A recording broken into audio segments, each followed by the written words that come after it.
In this video, we'll derive the isentropic efficiency relationships for pumps and compressors using the first law of thermodynamics.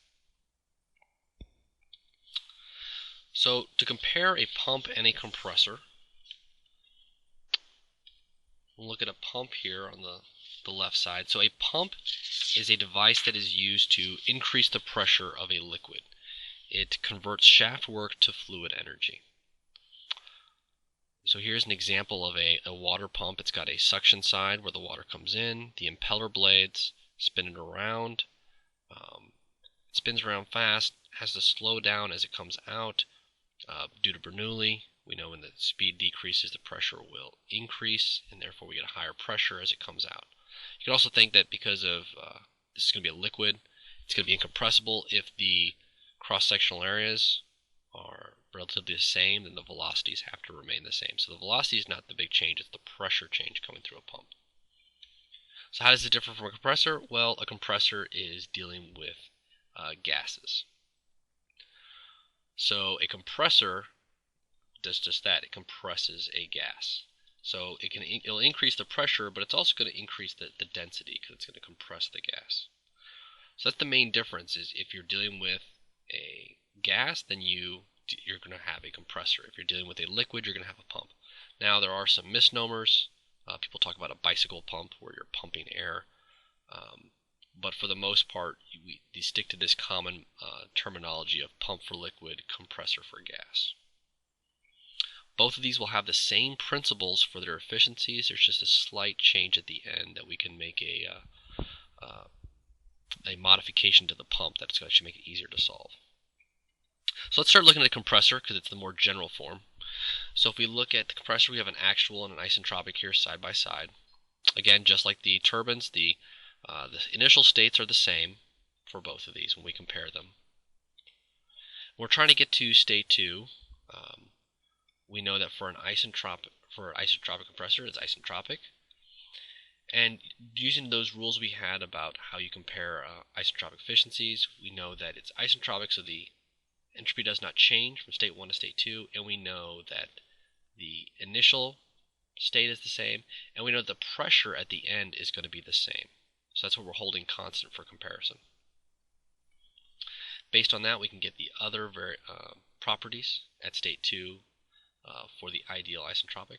Again, you can see here we have the S's at the end. That's to denote isentropic. So let's derive our efficiency now. We're going to use the first law of thermodynamics. Again, one inlet, one exit. From a reference data card under the open system, you can find this equation. Again, we're saying it's adiabatic, so there's no heat transfer. We're also going to say that the change in velocity is going to be negligible, and our potential energy is also change is going to be negligible. So our equation reduces down to power is equal to mass flow rate times the enthalpy at state 1 minus state 2. So it looks very similar to our reduced equation for the turbine, even to include, we've reversed the signs because of the negative, we've got written that on the left side. So if we compare to the ideal now, our efficiencies are going to be 0 to 100%. Remember that this is the power it takes to, the shaft power required to change that fluid energy. So we're trying to change it by a certain amount, change that pressure for both the ideal and the adiabatic. But because of those irreversibilities, your actual is going to be a higher number. It's going to take more power in actuality for the pump to actually get that pressure change than it would for an ideal case, because the ideal case doesn't have irreversibilities. Since the actual will be a larger number, we're going to put the actual on the bottom now. We're talking about pumps and compressors. So the actual will be on the denominator and the ideal will be in the numerator. If we substitute from the above equation, we get mass flow rate times the change in the enthalpies for isentropic over adiabatic. The mass flow rates are the same, so we can reduce that down to enthalpy at state 1 minus the enthalpy at the isentropic state 2 over the quantity of enthalpy at state 1 minus the enthalpy at state 2. So this is equation 7.14. It's also on your reference data card. So you can use this equation for pumps, but there's also a simplification we can use. To do that, we're going to use the Gibbs equation. So the Gibbs equation, to refresh your memory, it's temperature times the change in entropy is equal to change in enthalpy minus the specific volume times the change in pressure. So since we're talking about an isentropic process, for the isentropic process we can say that change in entropy is 0, so therefore the left side becomes 0. So now we're going to integrate this equation. So we take that differential of enthalpy and integrate. And we're going to take the quantity on the right, integrate from 1 to 2s, because we're looking at the isentropic process. And if we're dealing with the pumps, so we're going to deal with a fluid.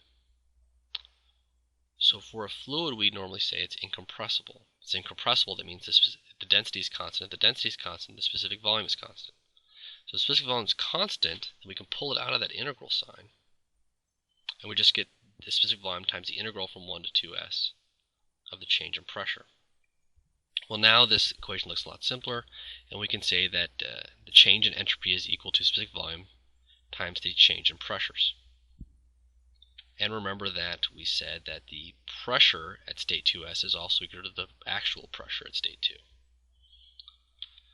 So we can simplify this equation to say the enthalpy change for the isentropic process is equal to specific volume times the change in the pressure. So we're going to take that entropy change. So here's our pump efficiency, just like the compressor efficiency. But we're going to apply the Gibbs equations and substitute in that specific volume times change in pressures for that change in enthalpy for the ideal case. The benefit of this, if you look at it, is you see we don't have any isentropic states. So for this equation, we can solve for the efficiency of the pump without ever having to look up anything about the isentropic state. We can do it all with the actual. This is equation 7.11. But remember, this is only for a pump. Okay. So this quantity, the change in enthalpies version, you can use that for pumps and compressors. But if you can only use this change in pressure times specific volume if you were dealing with a liquid in a pump.